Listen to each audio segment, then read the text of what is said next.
They didn't want love. They didn't want respect. They wanted control dressed as affection. Obedience masked as intimacy. They studied you in silence, not to know your heart, but to exploit it. Every compliment came with a string. Every moment of vulnerability was tucked away as ammunition. Their interest was never in you. It was in the illusion of power they could hold over you. To them, closeness meant leverage. Every soft truth you shared became a tool they sharpened in the dark. They didn't want to walk with you. They wanted to stand above you. And now they can't even look you in the eye. Because the moment you stopped responding to manipulation, the mirror cracked. And what they saw wasn't dominance. It was dependence on your energy, on your reaction, on your willingness to stay. You gave them more than they deserved, and they fed on it like famine. The more you gave, the more they rewrote the narrative. That you were desperate, that you needed them, that without their validation, you would collapse. But when you started to shift, quietly, strategically, when your eyes stopped looking for approval, when your voice no longer sought understanding, they panicked. They didn't know how to process it. Power, for them, was in your compliance. In the moment that compliance turned to clarity, the structure fell. Not with fire, with absence. And now, the throne they built by dissecting your softness stands empty. They sit upon it, but it's cold. It echoes. Because power over someone only feels powerful when the other person needs you. You don't. They try not to flinch when your name comes up. Try to act unbothered. But their voice stumbles when they speak about you. Their eyes shift. Because deep down, they know they were never stronger than you. They only played you while you were soft, while you still had hope that they could change. Now that hope is gone, and with it, their control. They feel the heat of their lies now, but no longer, because you're challenging them. You're not even there, and that's what twists the blade. You didn't destroy them. You made them irrelevant, and that's a wound the ego cannot dress. People who seek power over others are terrified of those who become sovereign. They are addicted to perception, allergic to exposure. When you were still engaging, they had material, they had context. They could manipulate the narrative, bend the meaning, play hero or victim at will. But now, you've turned into a force they can't define, a story they can't edit. Your evolution became a confrontation in itself, not because you spoke, but because you stopped speaking altogether. Silence has a way of turning the lights on. And when those lights hit someone who lived in shadows, they shrink. They hide. They avoid your presence because it holds a truth they spent years denying. They wanted you confused, needed you tangled in the belief that they were the center of your gravity. They counted on your loyalty, outrunning your logic. But you broke the cycle. Slowly. Then all at once. You stopped waiting for apologies, stopped explaining your pain, stopped shrinking yourself just to keep the peace. You stood up, not to fight, but to walk away. And that move, that shift, it ruined them, because people who rely on power can't survive neutrality. Your indifference stripped them naked. You weren't angry. You were done. And nothing cuts deeper than someone who doesn't need closure to move on. They'll tell people you changed, that you flipped, that you were unstable. But that's projection speaking through a bruised ego. The truth? You woke up. You recognized the difference between attention and affection, between control and care. You stopped mistaking manipulation for love. And when the spell broke, you left with no warning, no performance, just precision. And they can't face that. Not because they don't know what they did, but because they know you finally do. That knowledge sits heavy. It rewrites every past conversation. It reframes every past excuse. Now they can't look at you without seeing their own reflection. And it burns. They scroll through your life now with silent panic, watching you glow, watching you laugh, watching you rebuild a life they swore you couldn't create without them. You became the evidence that they were never necessary. You became the walking contradiction to every lie they told themselves about being superior. And they watch in secret because public acknowledgement would mean admitting they lost the one person who saw them fully and still gave them a chance. They fumbled truth, and now they hide from it. That's why they can't face you. Because your presence is no longer a person. It's a verdict. Psychologically, dominance thrives on doubt. And you were once a goldmine of it. You questioned yourself endlessly. You gave benefit after benefit of the doubt. You stretched your compassion past the point of pain. But now, you operate from knowing, from discernment, from self-respect, and that is a language they don't speak. Your strength isn't aggressive, it's unshakable. And for someone who relied on your emotional volatility, that steadiness is unbearable. You became something they can't provoke, can't predict, can't pivot around. And so, they hide. Because presence no longer grants them power. It exposes the fact that they never had it. They don't just avoid you physically, they avoid you spiritually, energetically. They avoid the memory of you because it carries proof that they were never as clever as they believed. You figured them out. And you didn't make a scene, you made a decision. You stopped playing. And people who treat relationships like chess can't function once their opponent leaves the board. There's no game without you, and yet the silence continues to scream. It tells the truth they hoped would never be spoken. You saw them, and you left anyway. You are the unspoken consequences. The unnamed chapter. The living proof that power built on deceit collapses the moment the target evolves. Let them flinch. Let them hide. Let them fumble their excuses and whisper their distortions. It changes nothing. Because this is yours now. The power they tried to own. And the best part? You don't need to hold it over them. You carry it within you. You don't need revenge. You are the reminder. You are the silence they avoid. You are the mirror they fear. They wanted power over you. Now they can't even face you. And that, darling, is the truest win of all. They never wanted partnership. They wanted authorship. To write your story, edit your lines, direct your decisions. They didn't seek love. They sought a role above it. They positioned themselves as the architect of your identity, believing if they gave you enough wounds disguised as lessons, you'd eventually shape into something that looked like dependence. They wanted to play God, to be worshipped without question, obeyed without reason, forgiven without apology. Every betrayal was part of their design, every silence a script. But what they never anticipated, what God-complex minds never can, is that creation does not always obey. Sometimes it awakens. Sometimes it breaks free. And you woke up. You broke from the blueprint and became something divine in your own right. Now they tremble at the creation, not because you turned on them, but because you outgrew them. Their control was subtle, never direct, never loud. They planted doubts like seeds, watered them with half-truths and veiled insults. They shaped you not with force, but with corrosion. And yet, you still bloomed. You rose with cracks in your chest and fire in your gaze. They see it now.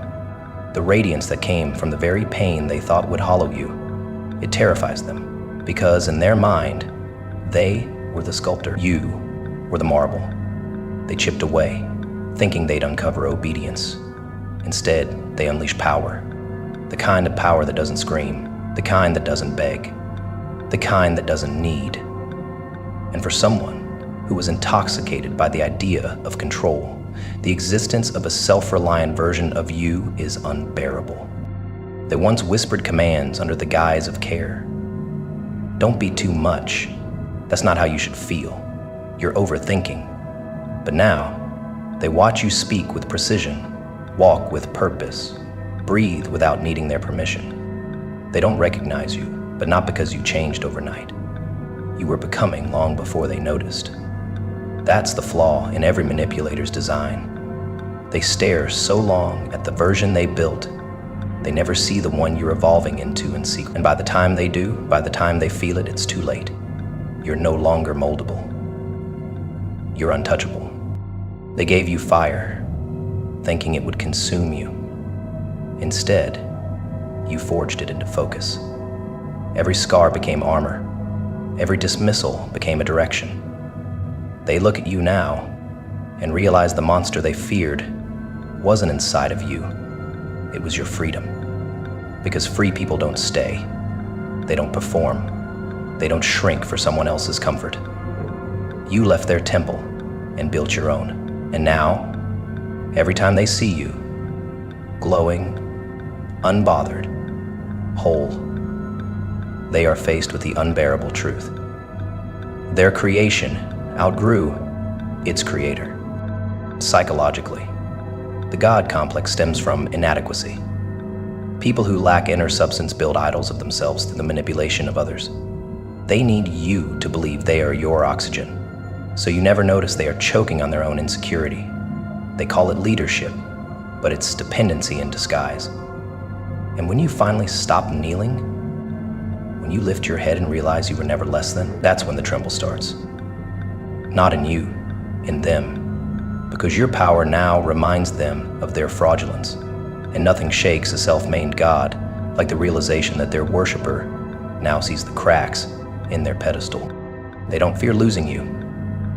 They fear being seen by you, fully, clearly, without distortion. Because you, the former devotee, now carry the one weapon no God complex abuser can endure: clarity. You remember the tone they used when they dismissed your boundaries. You remember the timing of their affection, how it arrived exactly when your resistance started to rise. You remember the blame games, the gaslight-colored halos they wore, and now that you see through it, now that you name it without flinching, they can no longer play divinity. They are exposed, naked, in the light of your evolution. They still try to control the story, but collapses in their throat. Because you're not participating anymore. You don't explain. You don't correct.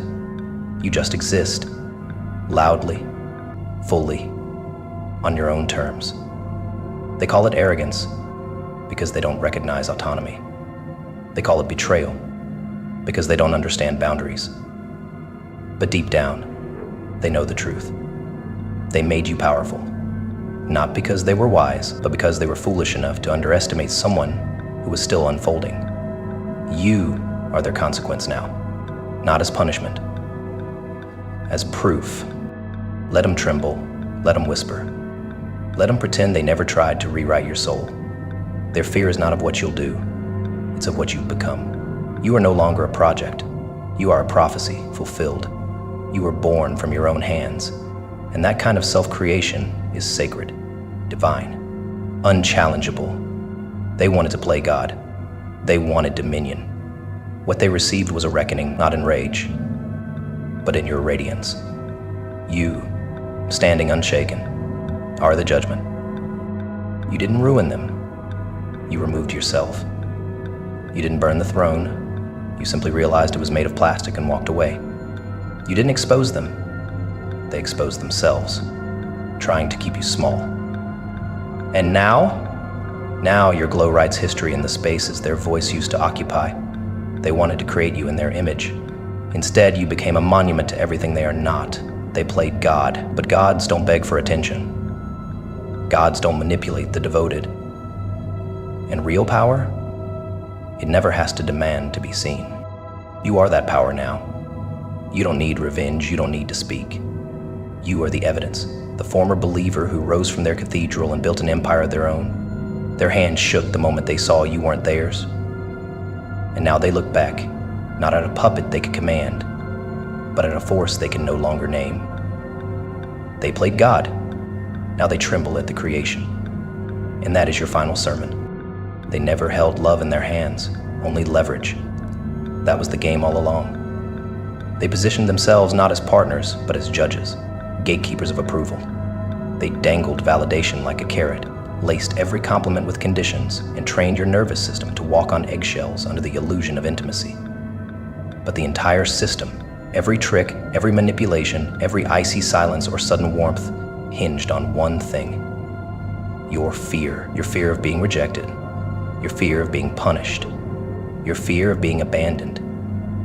They never had real power. They had your dependency, and when that dependency cracked, when your fear turned into resolve, the whole structure collapsed like a house of smoke. People who rely on control lose their leverage once the target no longer fears rejection, punishment, or abandonment. Without dependency, domination dies. You didn't become fearless overnight. No one does. It starts in whispers, quiet thoughts that say, "What if I stop explaining?" Or, "What if I let them leave?" It begins with hesitation, but ends in revolution.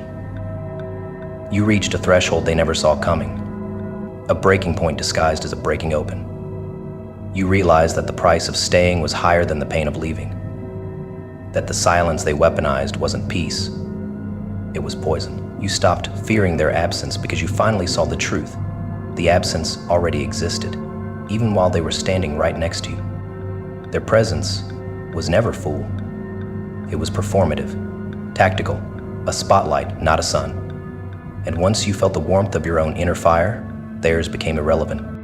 They could feel the shift, subtle at first. You didn't cry when they withdrew affection. You didn't scramble to decode their coldness. You didn't ask if they were mad or beg to understand what you did wrong. You just watched, with stillness, with a gaze that said, "I've seen this trick before." And they panicked, not visibly, not yet, but internally, because their grip relies on your reaction. They push to provoke, they manipulate to gauge control. But when you stop responding, when the manipulation lands in a dead field, they feel it. The end of their advantage, the end of their narrative, the end of the illusion that you need them to stay whole. Dependency is the currency of control, and once you stopped paying, their economy crashed. They noticed it in the way you moved, the way your smile no longer bent toward them, the way your words became fewer, sharper, laced with boundaries instead of pleas. You stopped explaining your existence, stopped seeking their permission to feel, to speak, to be. You weren't waiting for the next shift in their mood. You had become your own weather system. And nothing terrifies the power-hungry more than a soul they can't predict, a heart they can't twist, a mind that no longer kneels at the altar of their moods. Psychologically, control requires a victim who believes they must earn peace. And for a long time you did. You danced for their affection. You contorted for their love. You lowered your volume to protect their ego. But then came the reckoning. The moment you realized peace was not something you had to earn through obedience. It was your birthright. And once you stopped chasing it in their hands, you found it in your own. That shift was not loud, but it was lethal. Because without your guilt, their punishments lost meaning. Without your fear, their threats collapsed. And without your need, their presence became optional. They started fumbling, over-explaining, reaching, creating chaos to lure you back into the game.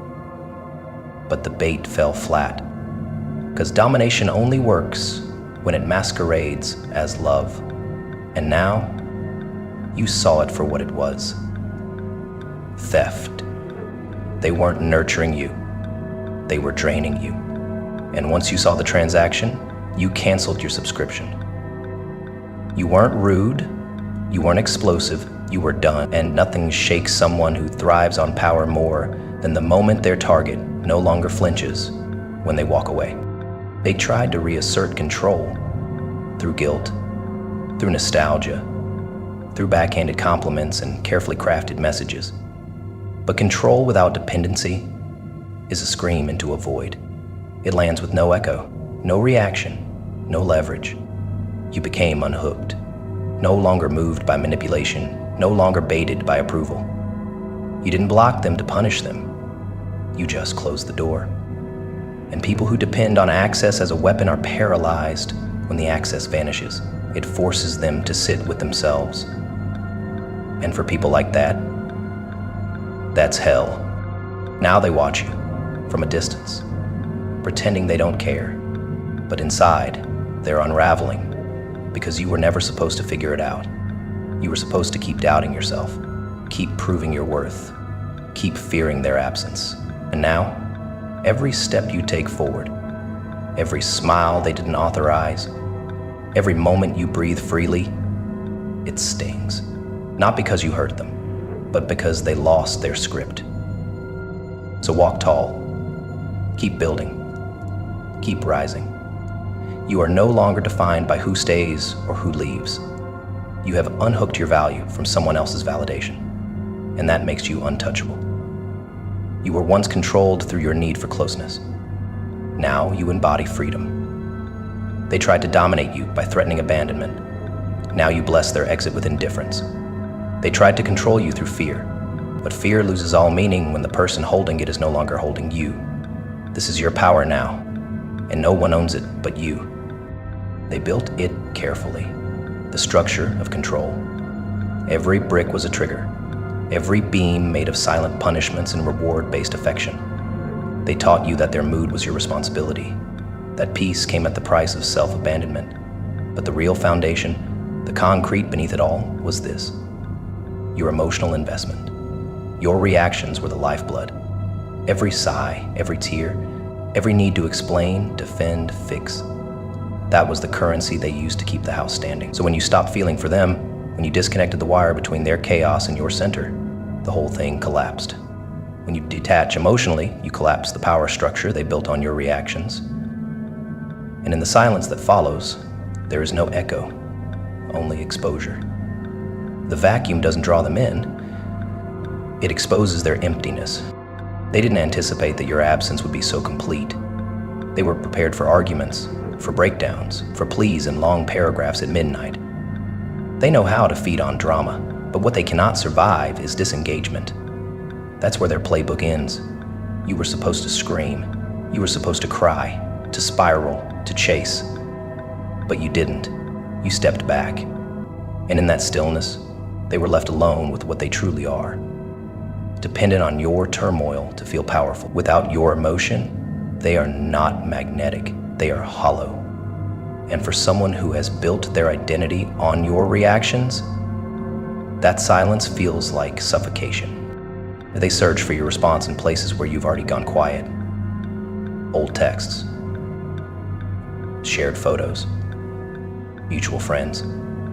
Their reach becomes desperate. They hope that poking the wound will still get a win, that somewhere inside you still lives the version of yourself who flinched at their tone. But you don't flinch anymore. You don't feel the same way anymore. You watched them burn down the very bridge they stood on, and you didn't shout. You simply walked. You stopped assigning meaning to their behavior. You no longer looked at their rage and asked, "What did I do wrong?" You looked at it and said, "This isn't mine to carry." Logically, they thrive off emotional triangulation. Getting a rise out of you validated their sense of worth. You reacting, even in pain, meant you were still in it, still invested, still moldable. But now, you become unreadable. You nod instead of argue. You leave instead of justify. You let the phone ring. You let the silence grow. You are no longer the character in the drama. They are performing for an empty theater, and that is more devastating than any confrontation, because it leaves them exposed, naked, in the absence of the audience they needed to feel important. They say you're cold now, that you've changed, but what really happened is this. You stopped donating your nervous system to their insecurities. You stopped over-functioning in the presence of their underperformance. You stopped bleeding to keep them warm. They confuse that for cruelty, because to the emotionally parasitic, boundaries feel like abandonment. But you didn't abandon them. You abandoned the dynamic. You walked away from the pedestal they kept shoving you onto just so they could watch you fall. And now that you won't climb back up, they stand there unsure how to win in a game You refuse to play. They'll try to bait you again. Subtle digs, half-hearted compliments, social media hints. But you don't bite. You feel no pull. Because when you emotionally detach, you no longer require them to see your worth. You no longer hand your peace over like a bribe. You understand now that love without safety is not love. It's leverage. And when you no longer react to manipulation, manipulation dies. They haven't changed, but you have. You no longer need their permission to feel whole. And that is what silences them most.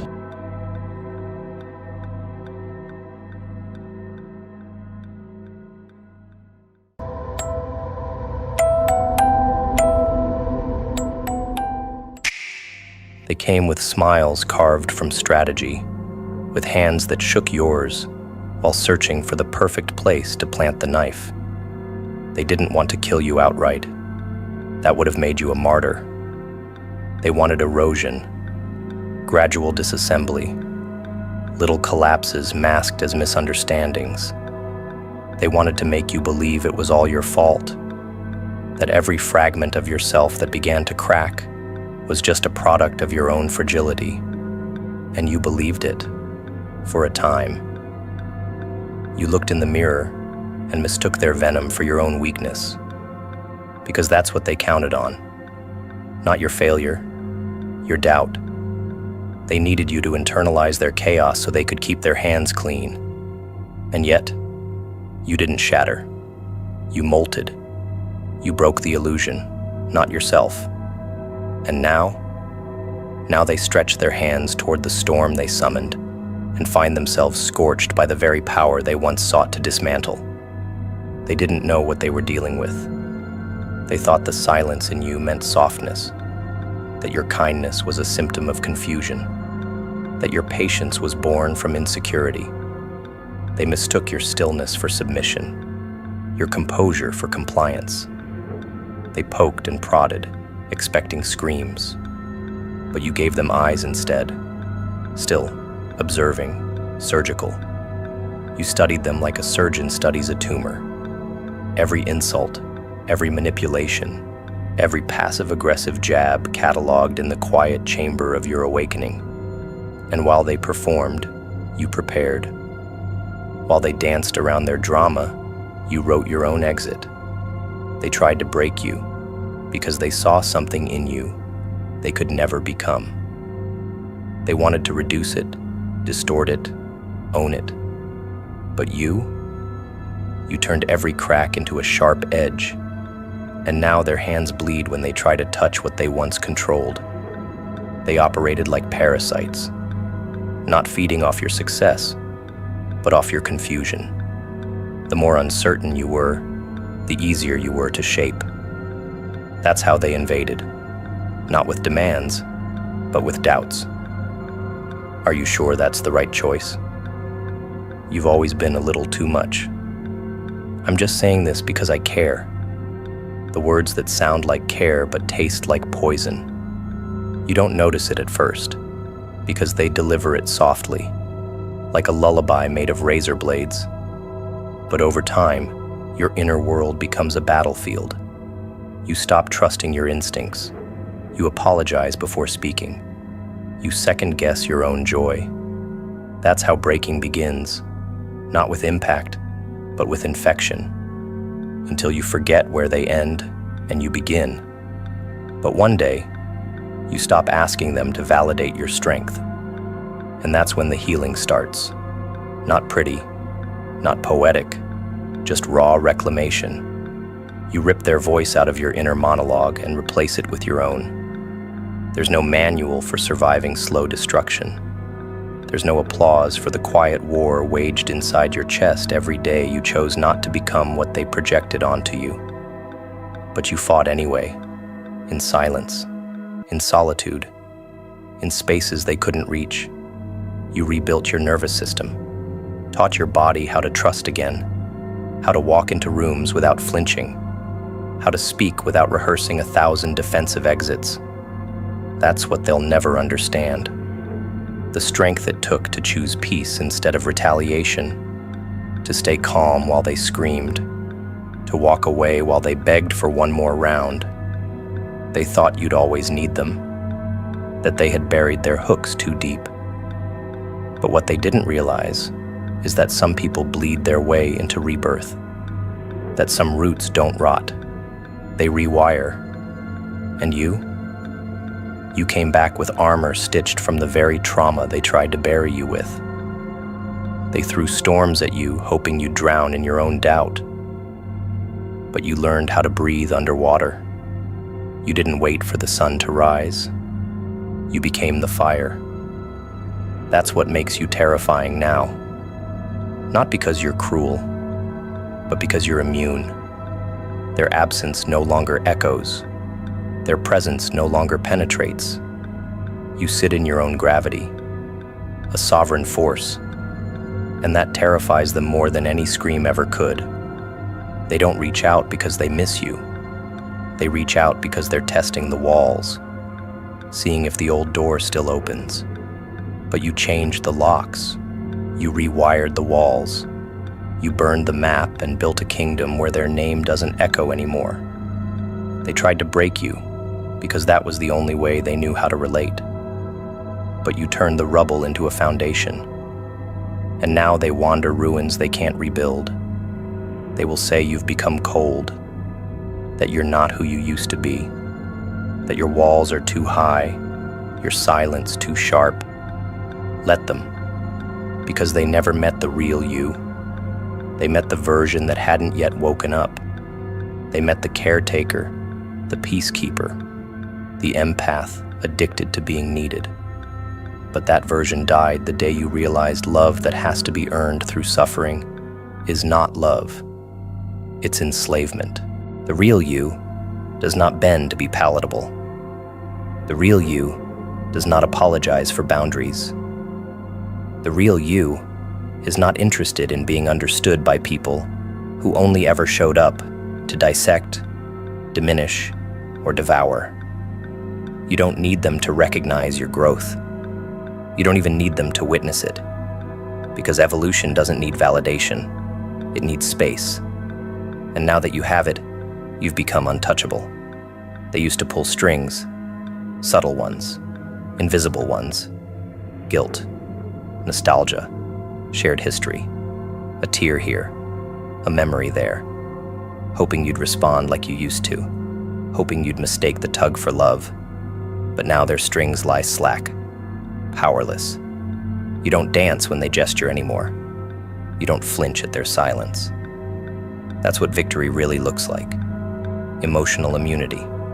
Not apathy, but clarity. The kind of clarity that makes manipulation obsolete. They used to press buttons that don't exist anymore. They try to get a reaction and are met with indifference. Not because you don't feel, but because you no longer perform. You've dismantled the machine they once controlled. And without control, they don't know how to exist near you. You are no longer reactive. You're refined, sharpened, unapologetic. Your strength is no longer defensive. It's declarative. You don't exist to prove them wrong. You exist to prove yourself right. That's the difference between healing and hiding. Hiding wears a mask to avoid pain. Healing rips it off to let truth breathe. You chose the brutal path, the one that left you raw, but also the one that left you real. And now, they can't even touch you. Not because you built a fortress, but because you became one. Every brick of your presence is laced with lessons they can't comprehend. Every step you take is a rejection of their blueprint. You didn't just survive, you outgrew their reach. They'll watch from afar now, eyes scanning for weakness, waiting for you to stumble back into the version of yourself they once controlled. But you don't go backwards, because there's nothing left there for you. You learned that anyone who tries to break your spirit is already broken, that cruelty is projection, that control is cowardice in costume. You hold no hate, just distance, no revenge, just growth. And that, more than anything, is what they'll never forgive, that you healed without their permission, that you became whole without their apology, that you found joy in a life where their name carries no weight. They tried to break you, but you learned to bend like fire. And now you burn too brightly to touch. So when they return with softer words and curated regret, let the silence answer for you. Let your peace speak louder than any monologue. You've said enough. You've survived enough. You've risen enough. And now it's time to walk in it, not with spite, with sovereignty. You are not who they left behind. You are not the open wound they once fed from. You are a closed chapter with a sharpened pen. Emotional control isn't built in peace. It's built by choosing stillness when chaos begs for reaction. They wanted you loud, unhinged, reactive. They needed you emotional because emotion gives them access. It opens doors they couldn't unlock with logic, couldn't pick with truth. They don't fight fair, they fight loud. The louder you get, the more they smile. Because while you scream your truth, they rewrite the story. While you bleed honesty, they dress it up as hysteria. You've seen it. The bait. The jabs cloaked as jokes. The provocations wrapped in concern. They push and prod, not because they seek resolution, but because your reaction feeds their illusion of control. And yet you, dangerous you stopped reacting. You went still. And that stillness, that was the death of their game. That was when they realized you'd evolved beyond their reach. Emotional control is not the absence of feeling. It's the choice to withhold your power from people who only want to drain it. Stillness is violence to the manipulative. When you no longer provide the outburst they're used to managing, they panic. Because they don't know how to respond to calm. They can navigate rage. It gives them something to grab onto. But when you go silent, detached, sovereign, they flail. That's the real weapon. Not screaming louder, but removing the stage. You deny them the performance. You take away the audience. And in doing so, you starve them. Emotional control isn't passive. It's surgical. It's knowing when to step back instead of step forward, when to watch instead of warn, when to disappear instead of defend. They think you've lost interest, but you've simply ascended to a level where their chaos no longer has gravity. That's what control looks like. Not suppression, but supremacy over your own impulses. They used to own your nervous system, the rise in your voice, the shake in your hands, the pounding in your chest. They knew exactly which string to pluck to watch you unravel. But you burned the strings. You unlearned the pattern. And now, your calm infuriates them more than your rage ever could. Because your calm says, I don't need to convince you. Your calm says, I don't need to be understood. Your calm says, I don't exist to make you comfortable. Emotional control is choosing silence not out of fear, but out of confidence that you no longer play on their board. You outgrew the game, and they haven't even realized the pieces are gone. There's a particular kind of power that comes from holding your fire when they beg for flame, not because you're weak, but because you know where that road ends. You've walked it, screamed until your throat tore, apologized when you were the one bleeding, explained your soul to people who only wanted ammunition. And now you just stop, not to punish, to preserve. Stillness becomes your sword, because it cuts cleaner. There's no mess, no apology, no aftermath, just absence. That is how emotional control becomes holy. When you recognize that not every insult deserves acknowledgement, that not every battle deserves your presence. Some deserve nothing but your unbothered exit. Control isn't something you were born with. It was earned in fire, in humiliation, in betrayal. It was sculpted in the aftermath of emotional whiplash. You had to learn it, rewire your instincts, teach your body that not every feeling deserves expression, that some emotions must be observed, not obeyed. And that's not repression, that's rebellion. Because in a world addicted to reaction, stillness is subversive. It terrifies them because it makes them irrelevant. They'll call you cold, distant, robotic. Let them. Let them drown in their own projections while you master the storm within. You don't owe anyone your emotional availability, especially those who weaponized it. They will try again. Don't doubt that. They'll return with new tricks, softer tones, louder sob stories.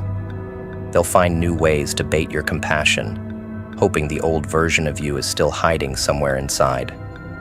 But emotional control is not a phase. It's a rebirth. You've built a new infrastructure, one they can't navigate. Their map no longer applies. You are uncharted now, and that scares them. Because to control someone emotionally, you must first understand their pain. But your pain has become private, sealed. You've turned your scars into secrets, and your silence into steel. So when they try to reach you, all they find is stillness.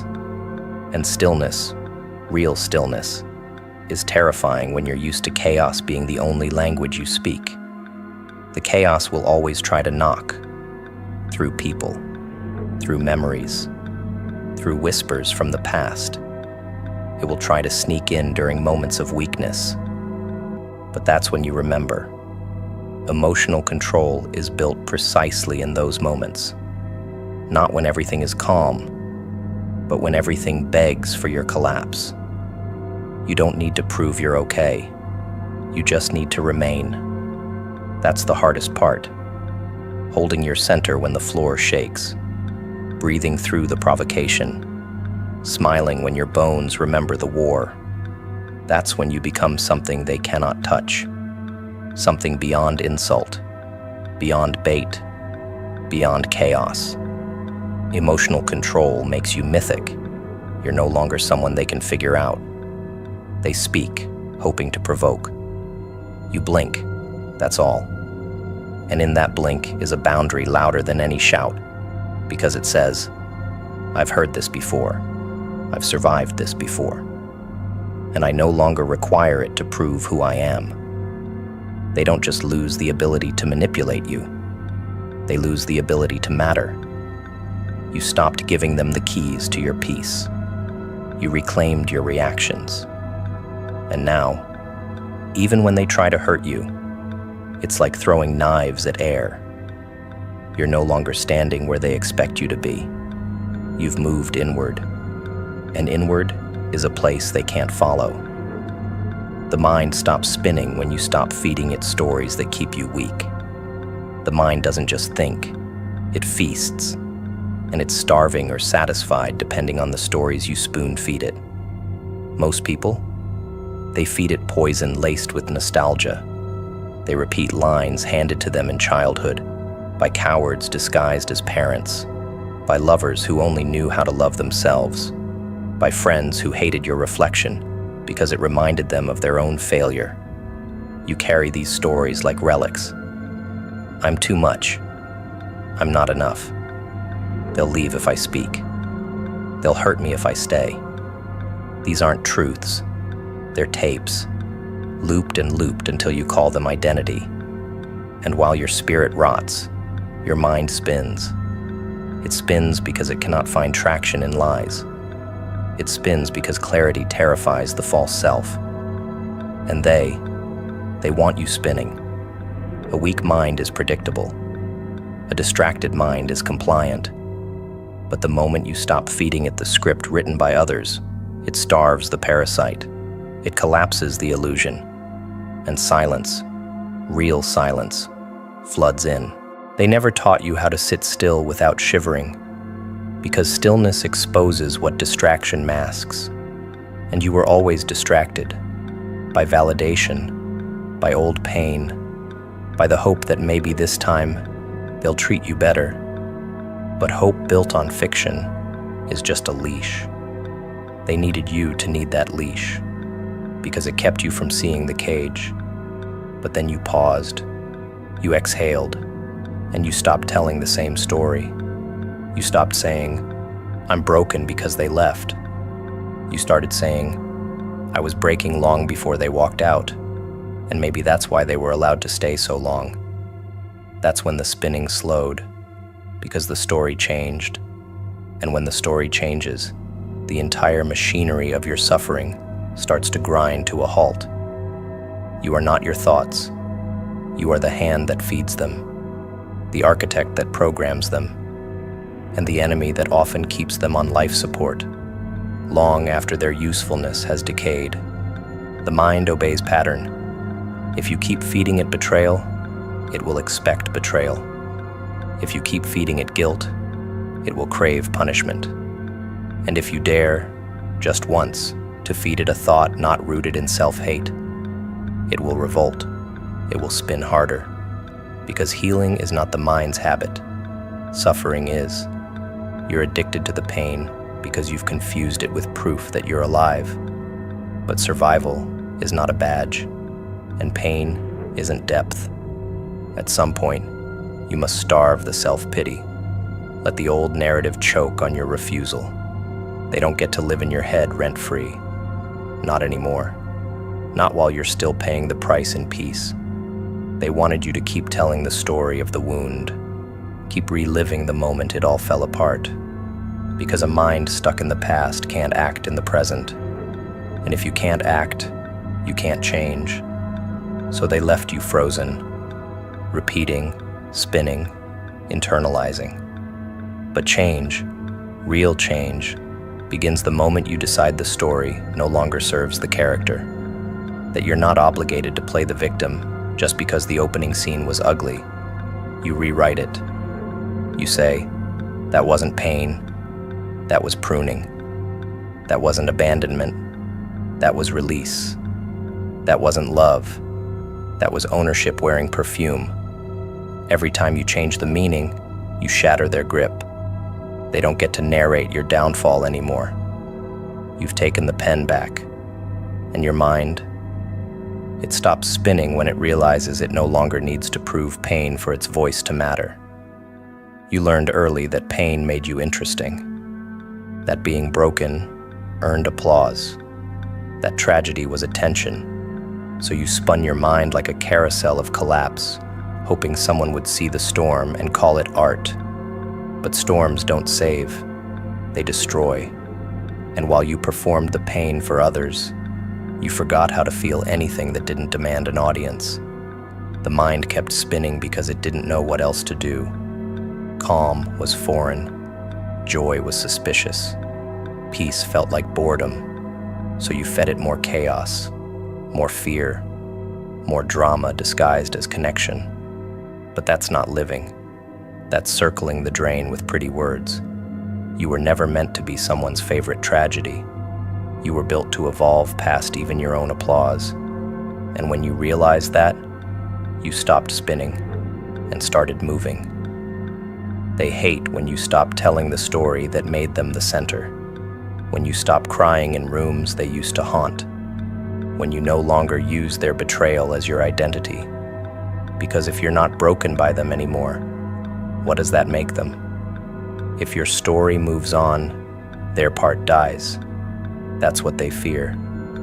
Not your success, your healing, your detachment, your refusal to keep bleeding just so they remain relevant in your mythology. And you, once an open wound they could prod for attention, became closed. Not cold, just inaccessible. Your mind no longer obsessed over who left. It started wondering who you'd become if you stopped needing them to come back. That's the pivot. That's when the loop breaks. Your mind is a beast, but it learns quickly.